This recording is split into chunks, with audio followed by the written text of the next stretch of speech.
Donc, merci Taïwan, merci de vous occuper de nous alors que nous ne nous occupons pas de vous, et j'espère que le gouvernement français, qui aura une part des masques, s'il l'accepte en tout cas, saura vous remercier à votre juste valeur. Alors, peut-être qu'il est temps aujourd'hui de savoir quels sont nos vrais amis et de voir que Taïwan, qui n'a sorti son don d'aucune précondition, est un partenaire fiable.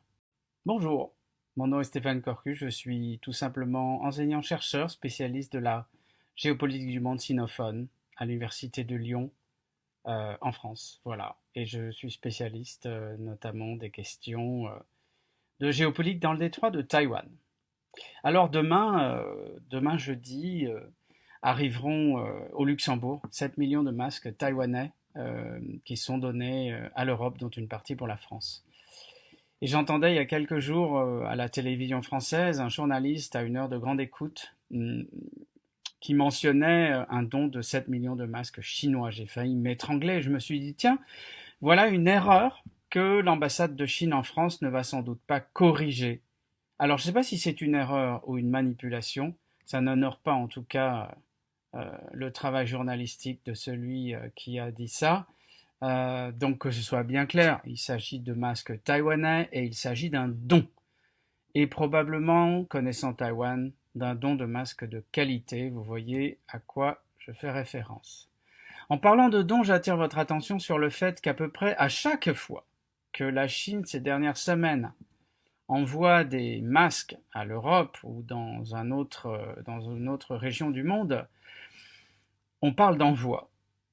On ne parle pas de dons, on n'emploie pas le mot parce qu'en fait ce sont des ventes, sauf pour 1 million de masques donnés à la France plus récemment. Enfin, alors peut-être certains diront, oui mais enfin on est début avril, c'est pas très tôt, ça aurait été bien d'en avoir plus tôt, et notamment avant qu'on en achète 1 milliard à la Chine.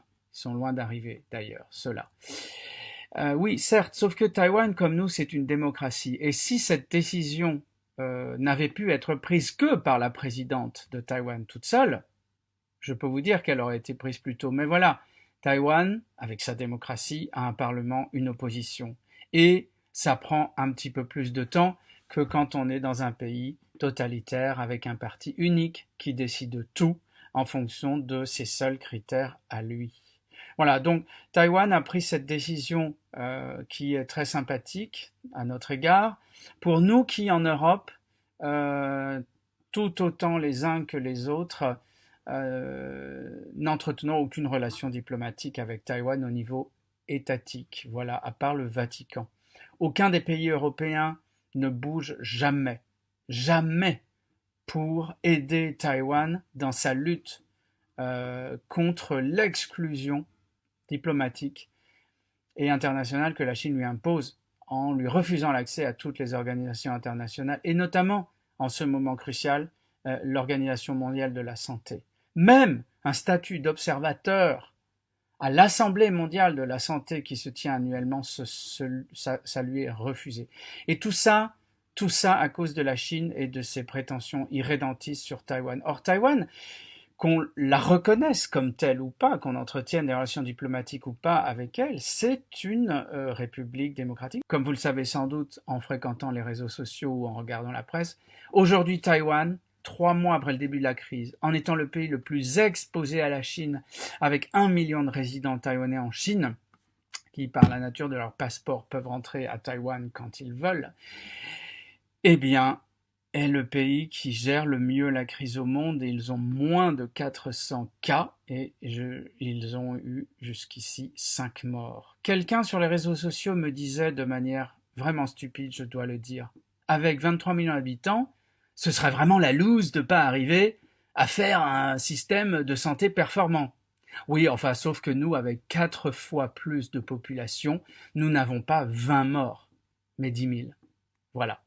Donc, merci Taïwan, merci de vous occuper de nous alors que nous ne nous occupons pas de vous, et j'espère que le gouvernement français, qui aura une part des masques, s'il l'accepte en tout cas, saura vous remercier à votre juste valeur. Et j'espère que chacun, petit à petit, dans les médias, dans les gouvernements, dans les chancelleries et sur les réseaux sociaux, saura faire la différence. Et comme le disait De Gaulle, pour justifier la reconnaissance de la République populaire en 64, dans une conférence de presse de fin janvier à l'Élysée, voilà, il faut reconnaître le monde tel qu'il est. À l'époque, c'était de reconnaître la République populaire, bien sûr, puisqu'elle était là depuis 15 ans et qu'elle gérait quasiment toute la Chine.